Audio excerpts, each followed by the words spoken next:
नमस्कार दोस्तों। आज जरा कल्पना कीजिए कि देश की सर्वोच्च अदालत में सुनवाई चल रही है।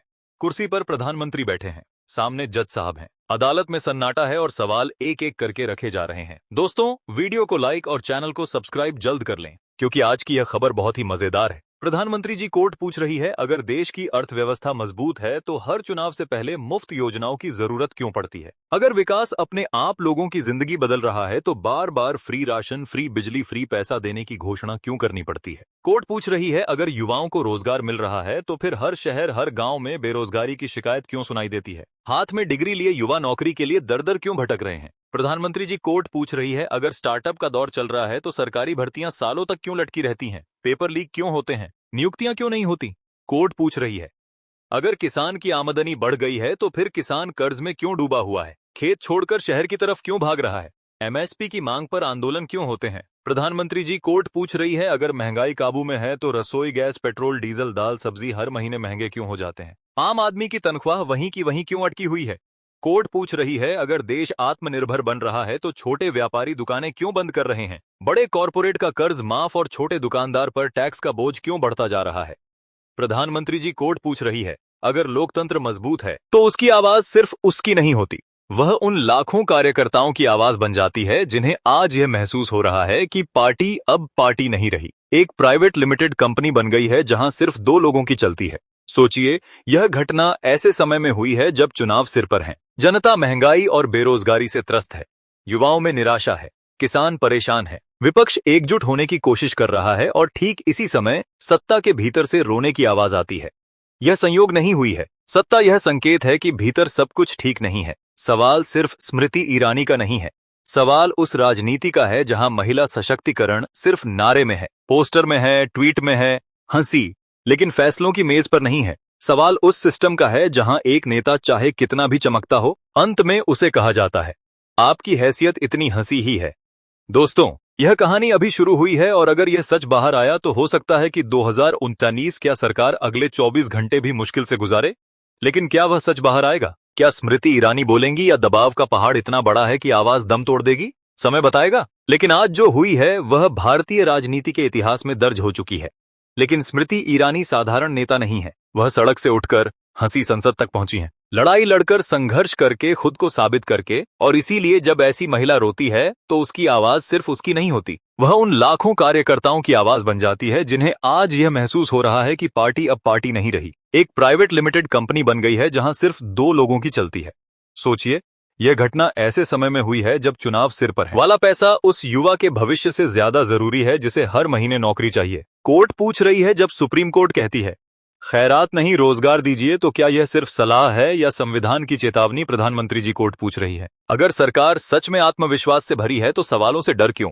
सवाल पूछने वालों को देशद्रोही क्यों कहा जाता है? कोर्ट पूछ रही है, अगर आज सवाल नहीं उठेंगे तो कल जवाब कौन देगा? दोस्तों, यह कोई काल्पनिक सवाल नहीं है, यह उस जनता के सवाल हैं जो टैक्स देती है, वोट देती है, उम्मीद करती है। यह उस लोकतंत्र की आवाज है जो अभी जिंदा है, क्योंकि सवाल अभी जिंदा हैं और जिस दिन ये सवाल दबा दिए जाएंगे उस दिन समझ लीजिए कि सिर्फ सत्ता मजबूत होगी, देश नहीं। इसलिए सवाल पूछे जा रहे हैं, पूछे जाते रहेंगे, क्योंकि लोकतंत्र सवालों से चलता है, खामोशी से नहीं। और जब सवाल पूछे जाते हैं तो उसका मतलब अराजकता नहीं होता, उसका मतलब जिम्मेदारी तय करना होता है। आज वही जिम्मेदारी याद दिलाने का वक्त है। आज अदालत के कटघरे में कोई व्यक्ति नहीं, आज कटघरे में सोच है, नीति है और नियत है। आज सवाल यह नहीं है कि सरकार कौन चला रहा है, सवाल यह है कि सरकार किसके लिए चल रही है।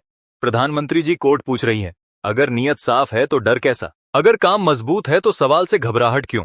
अगर फैसले जनता के हित में हैं तो जवाब देने में संकोच क्यों?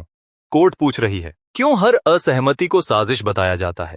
क्यों हर आलोचना को देश विरोध कहा जाता है? क्या लोकतंत्र में तालियां जरूरी हैं या सवाल भी उतने ही जरूरी हैं? प्रधानमंत्री जी कोर्ट पूछ रही है, अगर योजनाएं जनता को मजबूत बना रही हैं तो लोग और ज्यादा कमजोर क्यों महसूस कर रहे हैं? आम आदमी को भविष्य सुरक्षित क्यों नहीं लगता? मध्य वर्ग हर महीने और दबाव में क्यों जा रहा है? कोर्ट पूछ रही है, अगर देश विश्व गुरु बन रहा है तो अपने ही घर में संवाद क्यों टूट रहा है?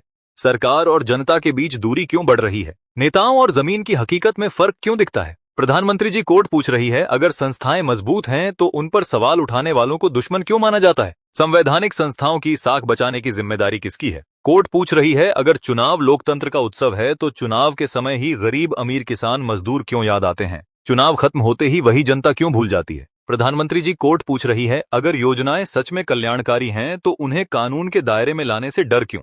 उनकी समीक्षा से घबराहट क्यों? उनके असर पर खुली बहस क्यों नहीं? कोर्ट पूछ रही है, क्या जनता को सिर्फ लाभार्थी बनाकर देखा जा रहा है या नागरिक की तरह सम्मान दिया जा रहा है? क्या वोटर सिर्फ वोट देने की मशीन है या सवाल पूछने वाला जागरूक नागरिक? प्रधानमंत्री जी, कोर्ट पूछ रही है, अगर देश का भविष्य युवा है तो युवाओं को नारों के अलावा क्या दिया गया? उन्हें झंडा पकड़ाकर सड़कों पर उतार दिया गया या हुनर और रोजगार देकर आगे बढ़ाया गया? कोर्ट पूछ रही है, अगर महिलाएं सशक्त हो रही हैं तो उनके खिलाफ अपराध क्यों नहीं रुक रहे? सुरक्षा सिर्फ भाषणों में क्यों रह जाती है? प्रधानमंत्री जी, कोर्ट पूछ रही है, अगर सबका साथ सबका विकास है तो सबकी आवाज एक जैसी क्यों नहीं सुनी जाती? कुछ आवाजें ज्यादा ऊंची और कुछ आवाजें हमेशा दबा दी जाती हैं, क्यों? कोर्ट पूछ रही है, अगर देश की अर्थव्यवस्था दुनिया में चमक रही है तो आम आदमी की थाली छोटी क्यों होती जा रही है? जीडीपी के आंकड़े ऊपर लेकिन घर का बजट नीचे क्यों? प्रधानमंत्री जी, कोर्ट पूछ रही है, अगर इतिहास बदला जा रहा है तो वर्तमान क्यों सुधारा नहीं जा रहा? भविष्य की तैयारी किस दिशा में हो रही है? दोस्तों, यह सवाल किसी एक सरकार के खिलाफ नहीं, यह सवाल उस सोच के खिलाफ है जो सत्ता को सवालों से ऊपर मान लेती है। क्योंकि लोकतंत्र में सत्ता जनता से ऊपर नहीं होती, सत्ता जनता की जिम्मेदारी होती है और जिम्मेदारी का मतलब जवाब देना होता है। आज अदालत सवाल पूछ रही है, कल जनता पूछेगी और परसों इतिहास पूछेगा। तो लोग और ज्यादा कमजोर क्यों महसूस कर रहे हैं? आम आदमी को भविष्य सुरक्षित क्यों नहीं लगता? मध्य वर्ग हर महीने और दबाव में क्यों जा रहा है? कोर्ट पूछ रही है, अगर देश विश्व गुरु बन रहा है तो अपने ही घर में संवाद क्यों टूट रहा है? सरकार और जनता के बीच दूरी क्यों बढ़ रही है? नेताओं और जमीन की हकीकत में फर्क क्यों दिखता है? प्रधानमंत्री जी, कोर्ट पूछ रही है, अगर संस्थाएं मजबूत हैं तो उन पर सवाल उठाने वालों को दुश्मन क्यों माना जाता है? संवैधानिक संस्थाओं की साख बचाने की जिम्मेदारी किसकी है? कोर्ट पूछ रही है, अगर चुनाव लोकतंत्र का उत्सव है तो चुनाव के समय ही गरीब अमीर किसान मजदूर क्यों याद आते हैं? चुनाव खत्म होते ही वही जनता क्यों भूल जाती है? प्रधानमंत्री जी, कोर्ट पूछ रही है, अगर योजनाएं सच में कल्याणकारी हैं तो उन्हें कानून के दायरे में लाने से डर क्यों? उनकी समीक्षा से घबराहट क्यों? उनके असर पर खुली बहस क्यों नहीं? कोर्ट पूछ रही है, क्या जनता को सिर्फ लाभार्थी बनाकर देखा जा रहा है या नागरिक की तरह सम्मान दिया जा रहा है? क्या वोटर सिर्फ वोट देने की मशीन है या सवाल पूछने वाला जागरूक नागरिक? प्रधानमंत्री जी, कोर्ट पूछ रही है, अगर देश का भविष्य युवा है तो युवाओं को नारों के अलावा क्या दिया गया? उन्हें झंडा पकड़ाकर सड़कों पर उतार दिया गया या हुनर और रोजगार देकर आगे बढ़ाया गया? कोर्ट पूछ रही है, अगर महिलाएं सशक्त हो रही हैं तो उनके खिलाफ अपराध क्यों नहीं रुक रहे? सुरक्षा सिर्फ भाषणों में क्यों रह जाती है? प्रधानमंत्री जी, कोर्ट पूछ रही है, अगर सबका साथ सबका विकास है तो सबकी आवाज एक जैसी क्यों नहीं सुनी जाती? कुछ आवाजें ज्यादा ऊंची और कुछ आवाजें हमेशा दबा दी जाती हैं, क्यों?